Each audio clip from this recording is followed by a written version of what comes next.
चलिए गाइस, सो आज हम डिस्कस करने जा रहे हैं मेक और बाय। देखिए, जब आप डिसीजन मेकिंग करते हैं, आप कॉस्टिंग पढ़ रहे हैं, आपको कोई प्रोडक्ट इन हाउस बनाना चाहिए या किसी प्रोडक्ट को आपने बाय करना चाहिए, इस प्रकार का अगर आपको डिसीजन लेना हो तो इस प्रकार के डिसीजन कैसे लिए जाते हैं।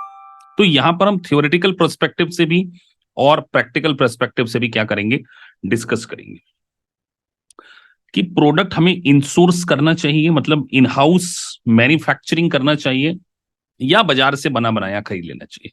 तो देखिए, यहां पर एक कॉस्ट एलिमेंट भी आएगा और एक क्वालिटेटिव एलिमेंट्स भी आएगा। पहले हम है ना कॉस्ट एलिमेंट को डिस्कस करने जा रहे हैं कि सर अगर हम कोई प्रोडक्ट को इन हाउस बनाने का डिसीजन लें या उसको बाजार से खरीदें तो क्या फैक्टर्स इंपॉर्टेंट होते हैं।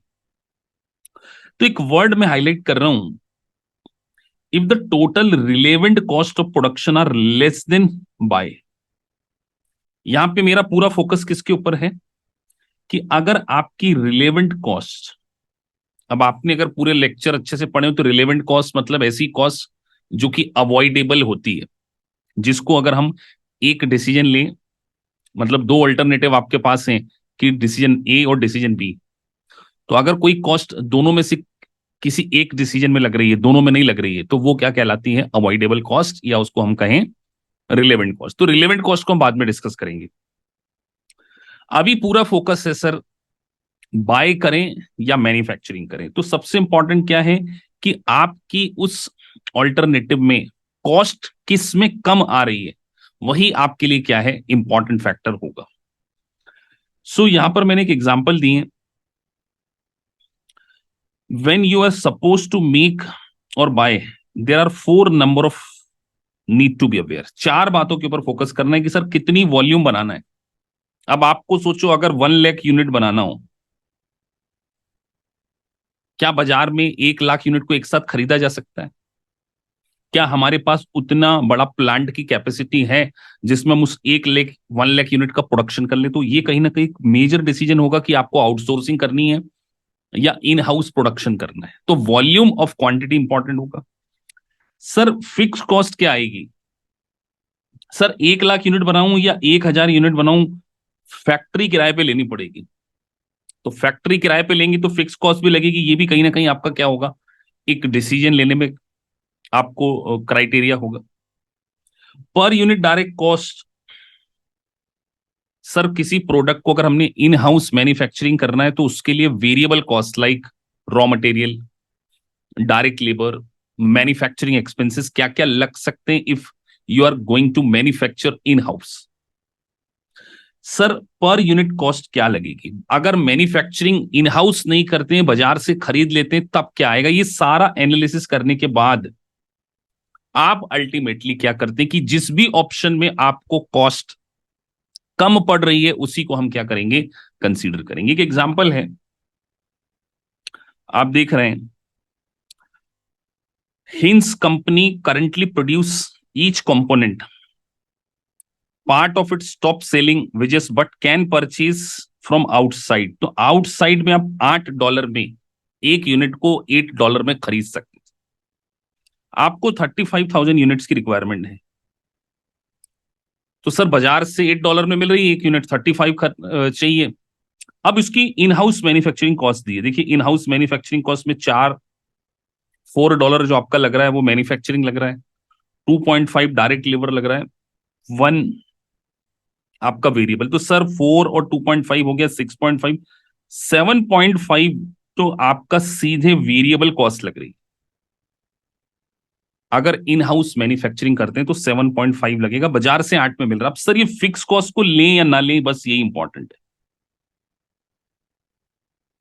तो ये फिक्स कॉस्ट के लिए एक स्टार बना के नीचे नोटिफिकेशन दिया है, fixed overhead include 1.2 that would not be eliminated. 1.2 को हम एलिमिनेट नहीं कर सकते, इसका मतलब 0.8 को एलिमिनेट कर सकते हैं। तो ऐसी कॉस्ट जिसको आप एलिमिनेट कर सकते हैं, अवॉइड कर सकते हैं, वो आपकी क्या हो गई, रिलेवेंट कॉस्ट हो गई। तो सर 7.5 तो वो था, plus fix 1.2 would not be eliminate, तो मतलब 0.8 को एलिमिनेट कर सकते हैं। तो यहां पे आपको 8 पॉइंट, अगर इन हाउस मैन्युफैक्चरिंग करते हैं तो इस प्रोडक्ट को मैन्युफैक्चरिंग करने की कॉस्ट 8.3 आती है, और बाजार से खरीदते हैं तो 8 आती है। तो ऑब्वियस सी बात है, आप क्या करोगे, बाजार से खरीदोगे तो 0.3 का एक यूनिट पे बेनिफिट हो गया, 35 बनाते हैं, इसका मतलब 10,500 का आपने क्या कर लिया सीधे। बाजार से खरीदकर अगर इन हाउस बनाते तो वो कॉस्ट आ रही थी आपकी 8.3, बाजार में मिल रही है 8, तो 0.3 का बेनिफिट हो गया, 10,500 सेव हो गए हमारे इस डिसीजन मेकिंग से। तो अल्टीमेटली सर यही देखना कि रिलेवेंट कॉस्ट ऑफ मैन्युफैक्चरिंग और relevant cost of buying which ever is lower, ऐसे आप क्या करते हैं, डिसीजन मेकिंग करते हैं। बहुत सिंप्लीफाई तरीके से समझना है। यूएस सीएमए की एग्जाम में बार बार बोलता हूं कि छोटे छोटे मल्टीपल चॉइस क्वेश्चन आते हैं, इसी तरीके के एमसीक्यूज आएंगे आपको कि how much you are going to save with your decision. तो सर इन दिस क्वेश्चन 10,500 हमको क्या हो जाएंगे, सेव। ये सर क्वांटिटेटिव फैक्टर था। क्वालिटेटिव फैक्टर क्या होगा अगर हम इसको डिस्कस करें, सर आपको वो गुड्स बाजार में 8 का पड़ रहा था, यहां घर पे 8.3 पड़ रहा है। तो सबसे पहले आपको यही देखना पड़ेगा, will product quality if component is outsourced, ये जो 8 रुपए में हम बाजार से खरीद रहे हैं क्या उसी क्वालिटी का मिल रहा है जो हम इन हाउस बना रहे हैं। ये क्या है, क्वालिटेटिव फैक्टर है। दूसरा फैक्टर, क्या वो आपका सप्लायर आपको लॉन्ग टर्म तक, हाउ रिलायबल आर सप्लायर। आज उसने आपको 8 रुपए में सप्लाई कर दिया, इसके चक्कर में आपने अपनी इन हाउस मैन्युफैक्चरिंग प्लांट को बंद कर दिया, कल को वो बोल रहा है कि नहीं अब तो मैं आपसे 9 रुपीज लूंगा। तो क्या आप सप्लायर के ऊपर रिलाई कर सकते हैं? क्या फ्यूचर में बल्क क्वांटिटी की अगर आपको रिक्वायरमेंट हुई तो क्या सप्लायर आपको वो फुलफिल करके दे सकता है? क्योंकि आपने तो आप क्या किया है, 8.3 आपको घर पे पड़ रहा था, आपने आपकी फैक्ट्री क्लोज कर दी।